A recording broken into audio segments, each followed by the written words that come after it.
and welcome to the 10th episode of Cave Cat's movie and TV reviews. Again with your favorite host, the one and only Cave Cat.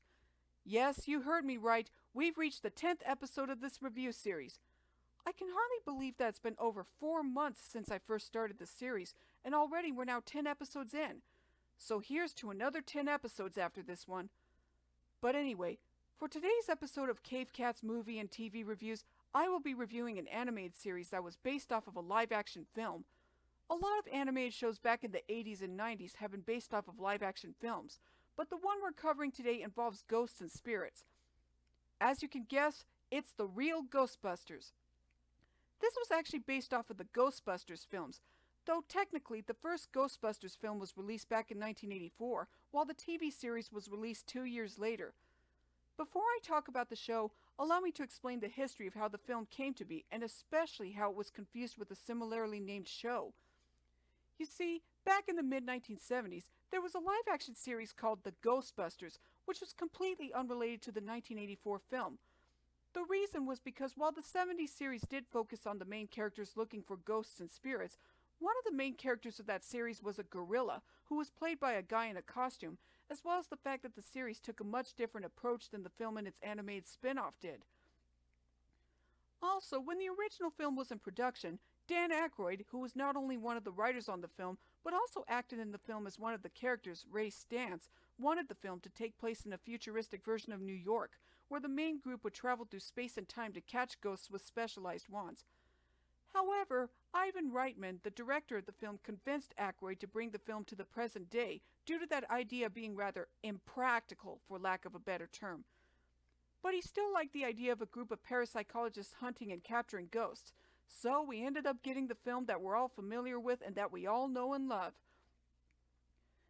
Then 2 years later in 1986, Deke Entertainment teamed up with Columbia, the company that produced the film, to make an animated Saturday morning series for ABC, to follow the further adventures of the four main Ghostbusters.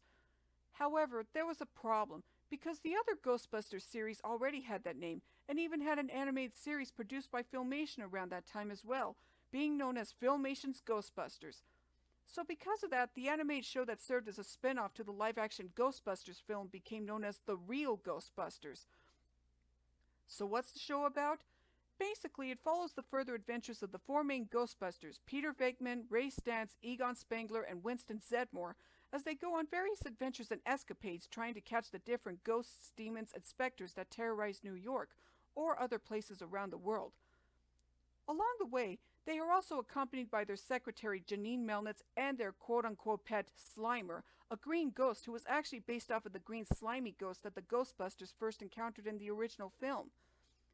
Here, Slimer actually plays a pretty active role in the series, being that he's the non-human sidekick to the Ghostbusters, even assisting them in their missions. But anyway, this is another show that I remember my brother and I watching on Saturday mornings back in the early 90s. Of course, this was a few years before I knew about the original film, or the fact that the series was a spin-off of the original film. Even in spite of this, once I actually got to see the original film, I actually enjoyed it upon seeing how it inspired the animated series. The main characters of the film are wonderfully captured in the animated series, with Peter Venkman being the pessimistic and sarcastic of the main group with a rather sneaky streak, who was voiced by the late Lorenzo Music, as I've mentioned in my Adventures in the Book of Virtues review, Ray Stantz being the more outgoing of the group and more accustomed to giving new things a try, Egon Spengler being the stiff upper-lip smart guy who is the more logical and practical of the group, Winston Zeddemore being the more laid-back yet sensible one of the group, and lastly Slimer, who is the rambunctious yet useful green ghost who will often help the Ghostbusters out more often than not, though has a rather insatiable appetite, on par with that of either Garfield or even the Tasmanian Devil from Looney Tunes. And of course, the voice cast does a great job voicing the main characters, with Lorenzo Music, aka Garfield, voicing Peter Venkman, as I've mentioned earlier, Frank Welker as the voices of both Ray Stantz and Slimer, Maurice LaMarche providing the voice of Egon Spengler, and Arsenio Hall, later Buster Jones, voicing Winston Zeddemore. Frank Welker especially blows it out of the water with his portrayal of Slimer, because he does a great job utilizing his talents at mimicking creature noises to bring that performance to a believable light. Not only does the show do a great job at being creative with all the different kind of ghosts, demons, and specters that the Ghostbusters encounter and capture, but it actually captured the spirit, no pun intended, of the original film, even if it could get a little scary at times. Even in spite of this, I will give the first 3 seasons of The Real Ghostbusters 7 stars. Why just the first 3 seasons of the show, you ask? Well, come the 4th season, that's when things started to change. And much like what happened with the 3rd season of Adventures from the Book of Virtues, a lot of these changes were not for the better. The reason was because Bill Murray, who played Peter Venkman in the original film as well as the sequel, complained about his character supposedly sounding too much like Garfield. So because of that, Lorenzo Music was replaced with Dave Coulier, aka Joey from Full House, as the voice of Peter Venkman. And while he tried his best to emulate Bill Murray's style, he still wasn't as good as Lorenzo Music was. Pretty ironic, since Bill Murray himself would later go on to voice Garfield in the live-action Garfield films nearly 2 decades later.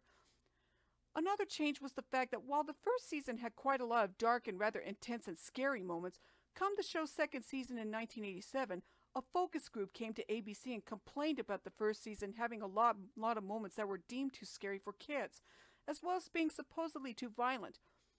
Of course, this was around the time when ABC started to have some more kid-friendly programming for the 1987 season, such as Little Wizards, My Pet Monster, and Little Clowns of Happy Town, under the pretense that the network needed shows that would appeal more to little kids and actually have lessons in nearly every episode. Though granted, when The New Adventures of Winnie the Pooh, as I've mentioned before, was released a year later, it did also have lessons in its episodes, but at least they taught the lessons in a fun and invigorating way. And then come 1989, when The Real Ghostbusters was starting its 4th season, the network executives decided to make episodes that would put more emphasis on Slimer, who is basically the mascot for the franchise more or less. Because of that, the show became known as Slimer and The Real Ghostbusters, as another attempt made by the network to try and not only cash in on the franchise, but to still follow standards and practices inflicted upon them with making kids shows more marketable and kid-friendly. The shorts focusing on Slimer are very hit and miss, because what they are is just basically Slimer engages in some kind of generic activity while at the same time trying to deal with a troublesome alley cat named Manx or a mad scientist named Professor Dweeb who tries to capture Slimer.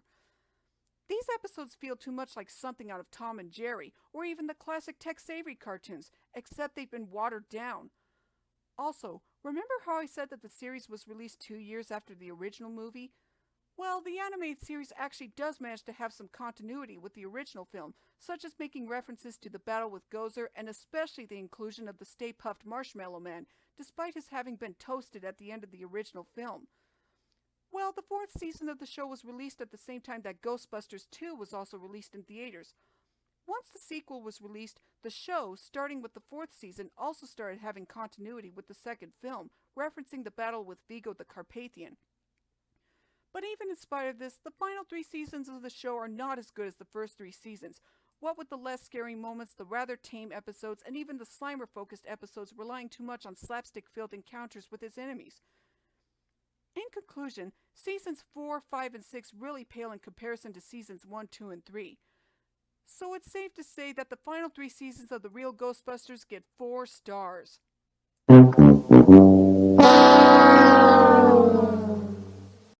Wow, I didn't expect this review to be so heartfelt.